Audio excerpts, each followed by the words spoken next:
We're going to talk about the end of Thursday's game to the Utah Jazz, a loss. We'll talk about it because there were some things to talk about there, but I want to make sure we talk about the moments that actually matter. Not the late game miscues or plays that weren't made late.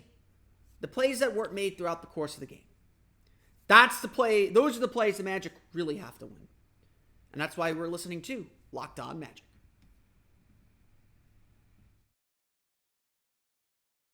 You are Locked On Magic, daily Orlando Magic podcast, part of the Locked On Podcast Network, your team every day.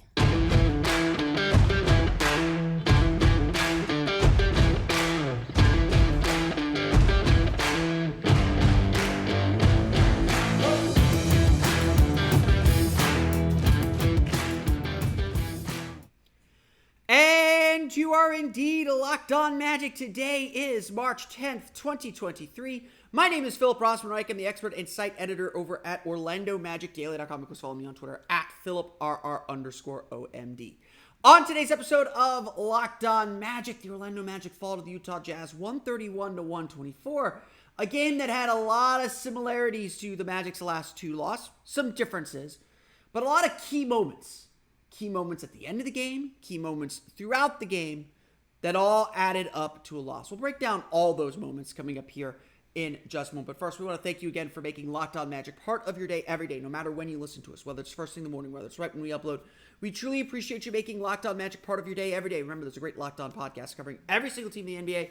Just search for Locked On and the team you're looking for, the Locked On Podcast Network. It's your team every day. Today's episode is brought to you by FanDuel Sportsbook, official sportsbook of Locked On. Make every moment more.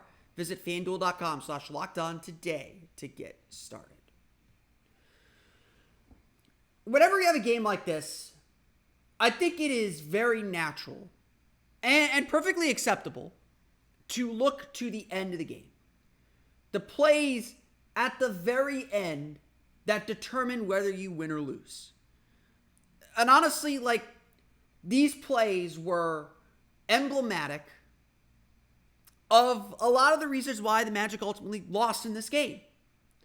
The biggest play, of course, was with the Magic down by one following a Paolo Banchero 3.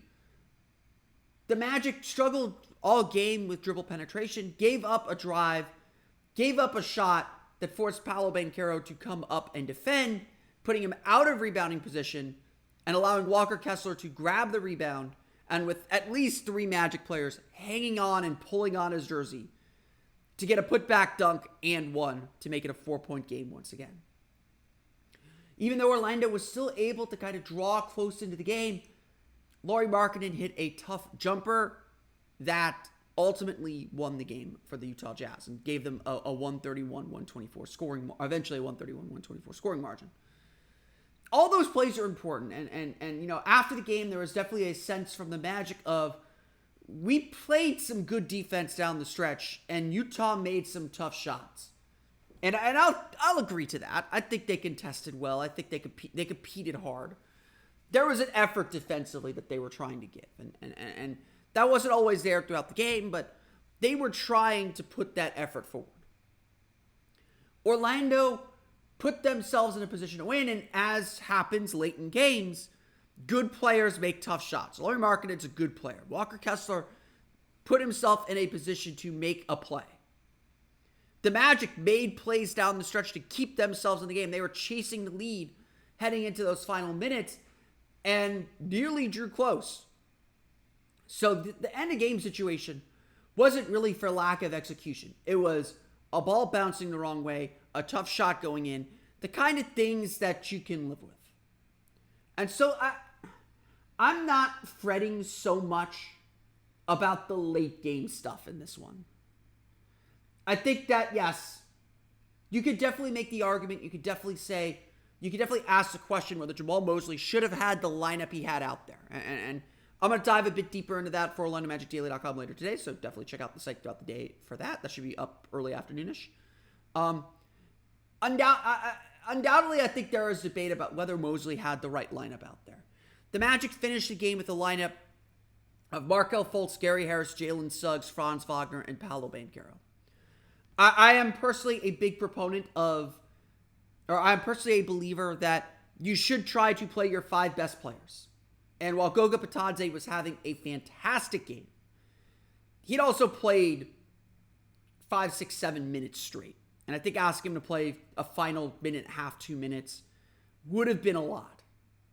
A final 3.5 minutes would have been a lot. Would he have helped? Absolutely. But at the same time, I think, Mosley said after the game, the reason he went to that lineup was because, A, 5 best players. He didn't say that part, but 5 best players. But B, he said he felt like the way that the Jazz were guarding Markelle Fultz, with Walker Kessler kind of guarding Fultz but roaming the middle, that the Magic could use their speed advantage to beat them. And look, like I said, the Magic did not lose this game for a lack of execution. They made plays down the stretch. And I think experimenting with Paolo at the 5 in lineups like this is an experiment worth running. Now, is that a lineup that you should run in a crunch time situation? A lineup that really hasn't played much together? Is that a lineup you should run in a crunch time situation when you absolutely need a game to win the play, to stay in this postseason race? Probably not. And I think that's I think it's a fair criticism to ask, why is this lineup in there? Why are you trying this now? At the same time, I'm not willing to sit here and say that it didn't completely work. Outside of the crunch time, and maybe you can't take that away, but outside of the fact that it wasn't crunch time, that they did give up a huge offensive rebound, that lineup did keep the Magic in the game. They did things that helped, and I do think we will see this lineup, even when Wendell Carter comes back, I do think we will see the Magic continuing to experiment and try this lineup. At the very least, again, agree or disagree with whether Mosley should have gone with the lineup, I think we can all agree that this is a lineup worth continuing to explore and test out with whatever remains of the season. And again, at the end of the day, most coaches will tell you that at end of game situations, they want their best offensive lineup out there. They want to make sure they have guys who can score, because at the end of the day, late game situations are exactly like that Lauri Markkanen shot at the end. It's just about making a tough shot. Can you make a tough shot over the defense? And again, the way that this Magic team was playing yesterday, those were your 5 best scorers. Even Jalen Suggs. Suggs had 17. As much as it, didn't work because the Magic lost the game, I get the logic. I get the understanding. And yeah, maybe the Magic could have used their speed a little bit more. Markelle Fultz had 25 points through 3 quarters and then was silent in the 4th, and he was just destroying Walker Kessler. He was looking at Kessler like he was fried chicken. Or barbecue chicken, or whatever the kids say these days. He was just licking his lips and going after him. It was Markel's had this where their teams try to hide their center on him, and when they do, he kills them. He destroys them. All these questions are fair and worth discussing and worth debating and worth thinking about, because the Magic do have a play-in chase that they're nominally in. They're starting to fade in that race. They're now 5 games back of Washington. This losing stretch has really hurt them, and they got to find a way to pick up wins, and now they got to do it without their longest homestand. They're 0-3 on their longest remaining homestand of the season. They're going to have to figure it out on the road, and that's not what young teams do. And look, a lot of the mistakes the Magic are making, and a lot of the mistakes I'm about to describe in the second segment, are all young team mistakes. It's not an excuse. It's something they have to be better at and grow through, and it should sound obvious, but young teams need to learn these lessons and honestly, often they have to learn them in the hardest ways possible. Because while I do think a lot of the discussion is and should be on the late game execution, this game was not lost late in the game. This game was lost in little moments throughout, in opportunities to build momentum, in chances that were completely within the Magic's control that they let go. This game was lost in the little moments throughout the game. It wasn't lost in the final 2 minutes. We're going to talk a little bit about that coming up here in just a moment. But first, a quick word from our friends at BetterHelp. This podcast is sponsored today by BetterHelp. We've all had to go through times where we had to learn something new about ourselves. Whether it was when we were exiting college, when we were switching careers, or going to a new job, all of these questions are challenging. Just like a lot of the questions that we have about this young Magic team are challenging, and every game is a challenge where we learn something new.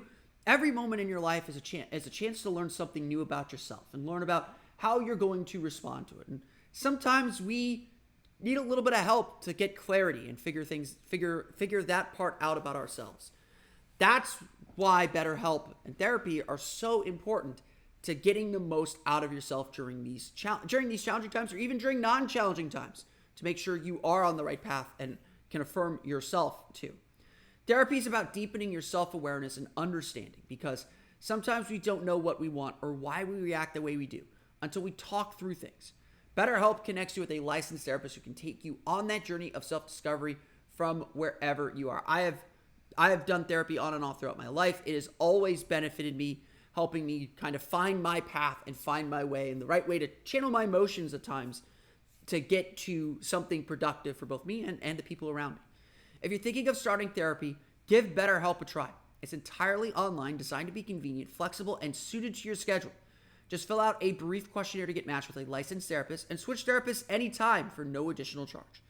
Discover your potential with BetterHelp. Visit BetterHelp.com/LockedOnNBA today to get 10% off your first month. Again, that's BetterHelp, HELP.com/LockedOnNBA.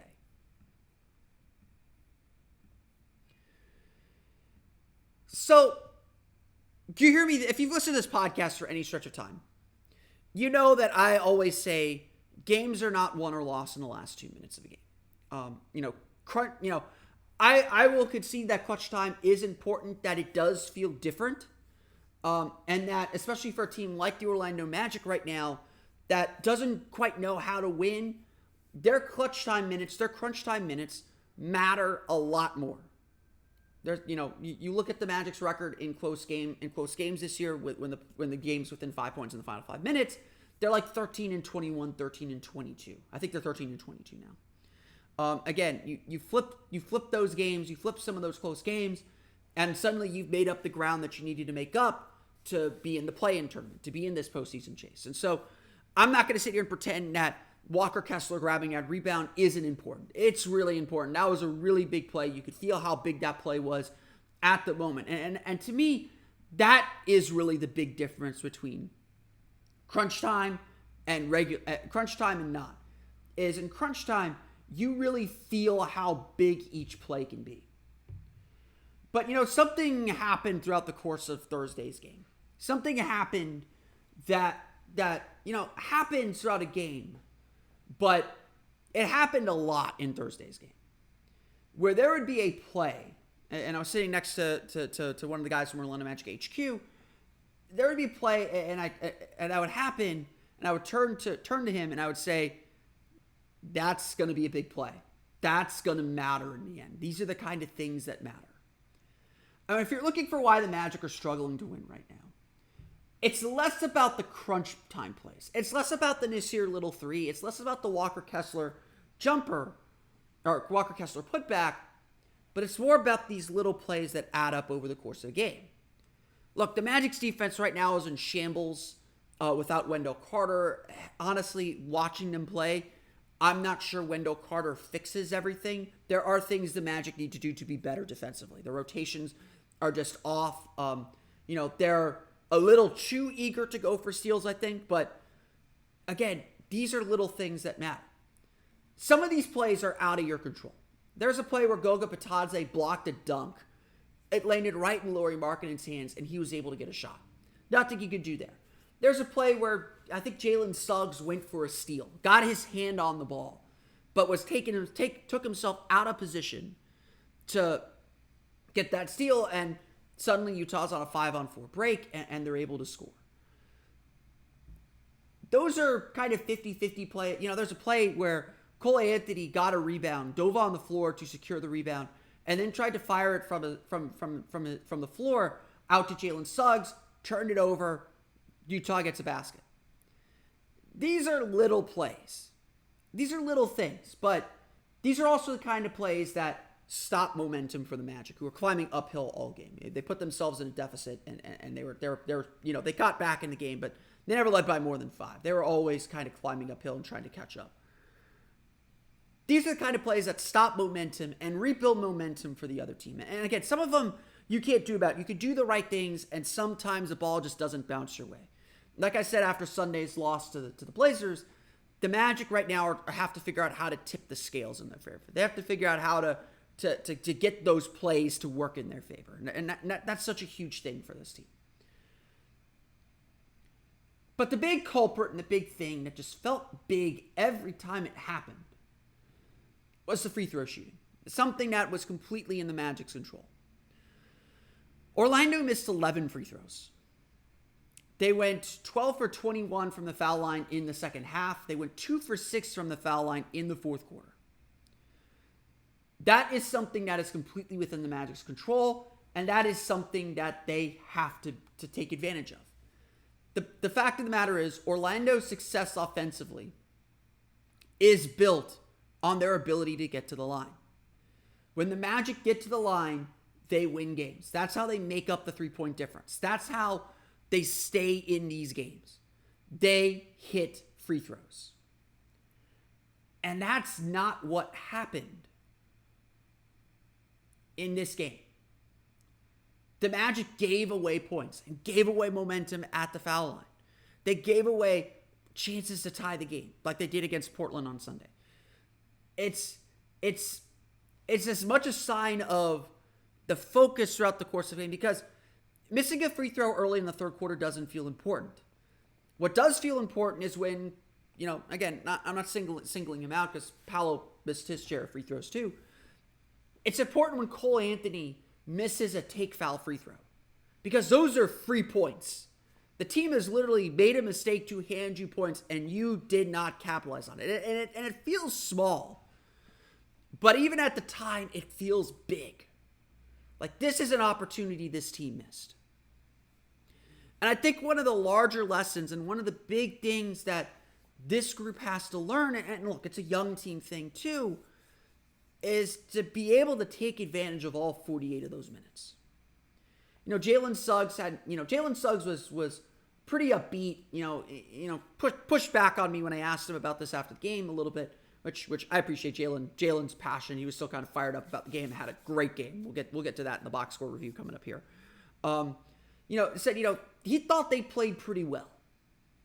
He thought they competed hard defensively. Utah made some tough shots, stuff you can live with. Now, I would say, look, the Magic's defense needs to continue to improve.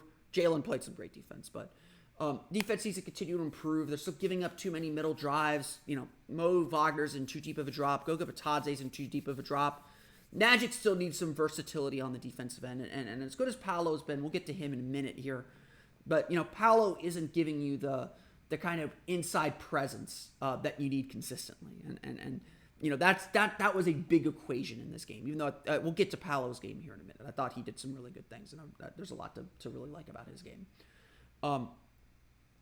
There are just missing pieces right now. And part of what the Magic are going through right now is, like in a playoff series, you got to figure out what you actually need. A backup center, a more physical inside presence to back up Wendell Carter, definitely needed. More 3-point shooting, definitely needed. It's not hard to figure all this out, but you do need to see it when you're put under pressure. And look, that's what we're seeing play out right now. That's what we're seeing happen right here. Is the Magic are being put under some pressure, and we're figuring out where the cracks are.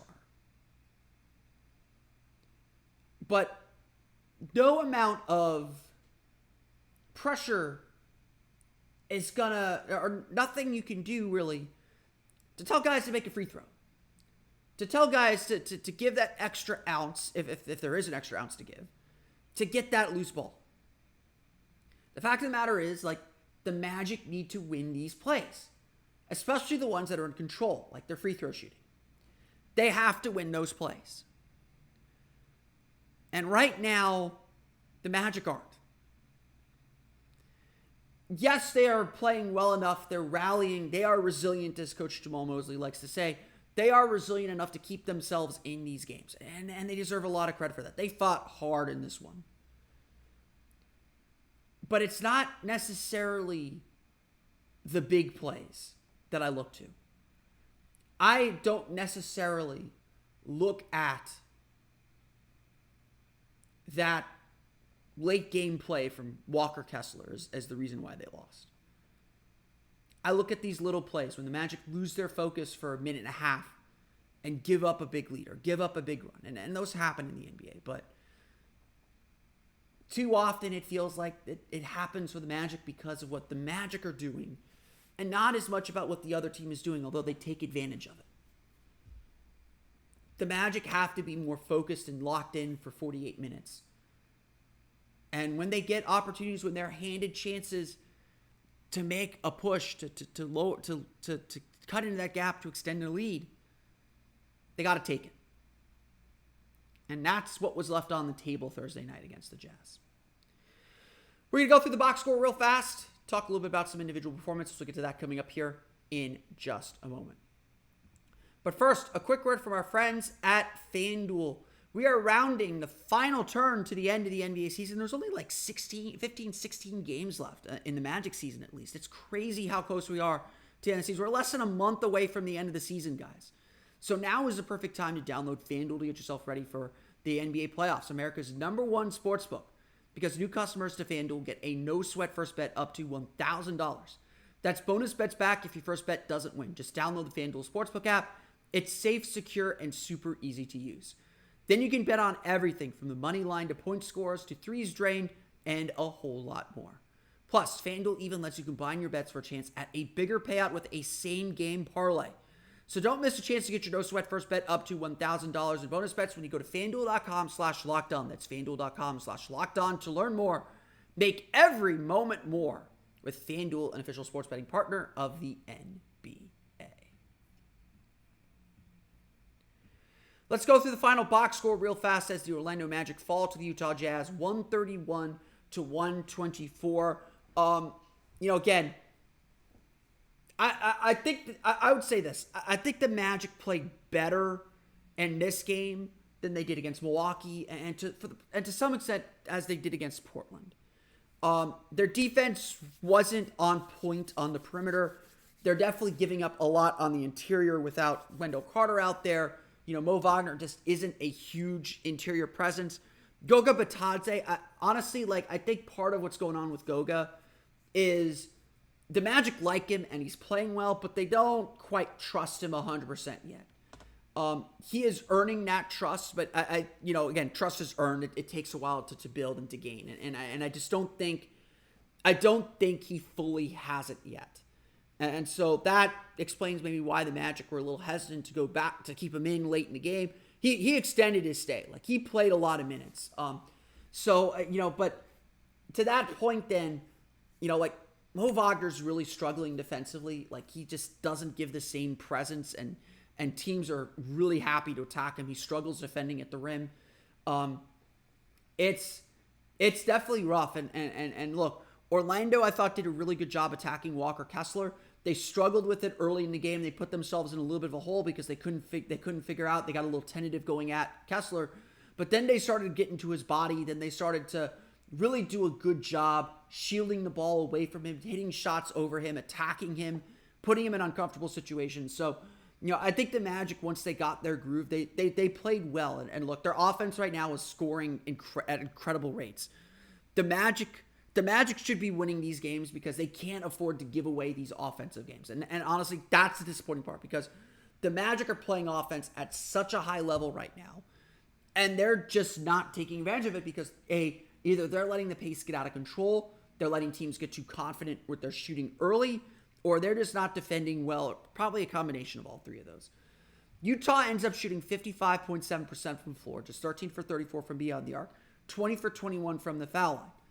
All well and good. Those are all fine. They have 18 turnovers for 29 points. So again, Orlando's defense was still pretty active, even if they weren't able to fully get stops, even if they weren't fully able to shut down Utah's game.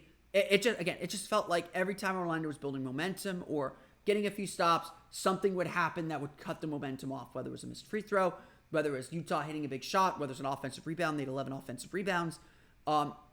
Just something always seemed to cut them off. And look, Utah lived in the paint in this one. Yeah, I always go to points in the paint. Utah scored 64 points in the paint to Orlando's 50. That's a good number for Orlando. That's above their average, I believe. You can't give up 64 points in the paint. So much of this Magic defense is built on shutting out the paint. Orlando did not do that, and frankly, that's why they lost. Orlando also gave up 21 second chance points, but give the Magic credit there. While that is a big number, Orlando scored 30 second chance points. So Orlando was able to attack Utah. They were able to get them off balance. They were able to put, again, their bigs in weird situations. Walker Kessler was guarding Markelle Fultz for a good chunk of the game, and Markelle Fultz 25 points, 9 for 13 shooting, 2 for 4 from 3, 5 for 6 from the foul line, 6 assists, no turnovers. Third quarter, Markelle, I think, had 14 of his 25 points. He just ate up Walker Kessler. Got to his spots at the free throw line, hit that mid-range jumper that is unstoppable from him. I think Markelle Fultz has always done a really good job using the space that opponents give him because they want him shooting the ball. And he does so well getting to the quote-unquote kill spots where he's just able to hit that shot over defenders because he's just that good at hitting mid-range jumpers. A really nice game for Markelle Fultz. Really the catalyst in the third quarter to get the Magic back in the game after a slow start to the quarter. Orlando scored 41 points in the third quarter despite falling behind by 15 early in the quarter. So a really good play from him. Paolo Banchero, like I said, 26 points, 8 for 17 shooting, 3 for 4 from deep, 7 for 11 from the foul line, 8 rebounds. Had a really nice game. Struggled early, missed a couple shots going up against Kessler early, but then he started to figure it out. Then he started to just bull his way to the basket. I love that he did not settle for jumpers in this game. He pushed his way to the line, 11 free throw attempts. Problem was he missed 4 of them. That's 4 of the Magic's 11 misses right there. Markelle had 1. Mo Wagner had 1. Cole Anthony missed his only free throw. Jalen Suggs missed his only free throw. Goga Batadze was 1 for 4. Again, these are the things. These are the things that matter. These are the things that add up. And if Paolo Banchero is going to get to line 11 times, he needs to make 9 or 10 of them. Like it's that simple. And look, his free throw shooting's gone up and down a little bit. It's been pretty solid at like 75%. But in a 7-point game, missing 4 free throws is pretty big. It's a pretty big deal. And so that is still, again, just those are points left on the board. Plain and simple. And it's not to put it all on Paolo, because Paolo did a lot of really good things. His 3-point shot was working. He hit a couple of big threes in this one. But it's missing a free throw in the third quarter. It's missing a free throw early in the fourth. Those are the ones that really hurt, that really add up and hurt you. And I think that's the larger point of this game. Franz Wagner had a nice game as well. 24 points, 9 for 21 shooting, 4 for 9 from deep, 2 for 2 from the foul line. Franz did a really good job attacking the basket. I thought that, he's maybe trying to get a little too cute with his finishes. I was talking with Kobe Price after the game, and I think we both agree that Franz A has to develop more of a mid-range game. He's kind of gone away from that as the season's gone on.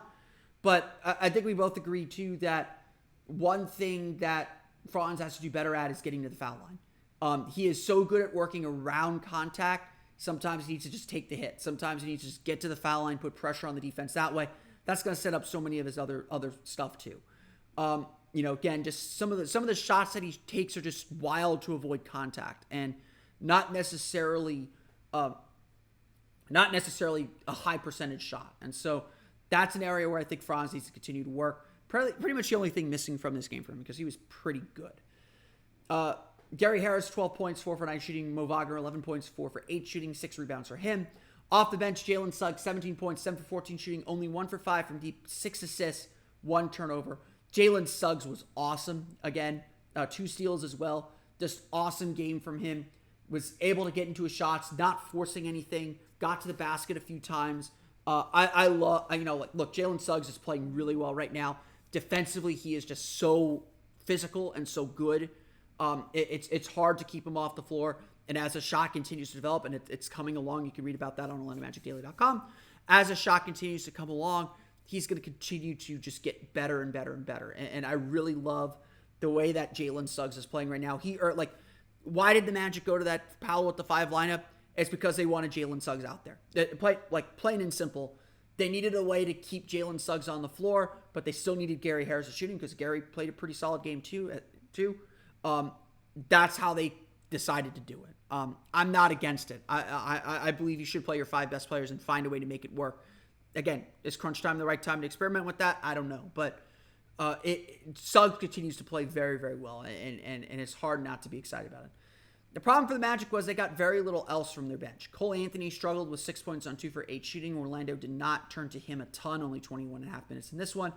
Goga Bitadze had 3 points, 1 for 3 shooting, 1 for 4 from the foul line, 5 rebounds, including 3 offensive rebounds. He did some really good things. He had 2 blocks. He was really strong defensively.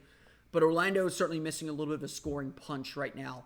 Bol, no points, 0 for 1 shooting, 6 rebounds for him. I know fans are kind of hot and cold on Bol, and I think you just have to understand when it's good Bol or bad Bol. I didn't think this was necessarily bad Bol, but like his defensive awareness is just it's not particularly good, and it hasn't gotten that much better, especially when he's not guarding the ball. Orlando shoots 46.8% from floor, 16 for 34 from beyond the arc, 20 for 31 from the foul line, only 10 turnovers for 13 points. So why did the Magic lose this game? 11 missed free throws, opportunities lost there at the line. Poor defense, giving up 64 points in the paint, 21 second chance points off 11 offensive rebounds, and 55.7% shooting. Why did the Magic stay in this game? Their offense was awesome. They forced 18 turnovers for 29 points. They only had 4 fast break points, but they were able to get into their offense quickly and move with pace and confidence.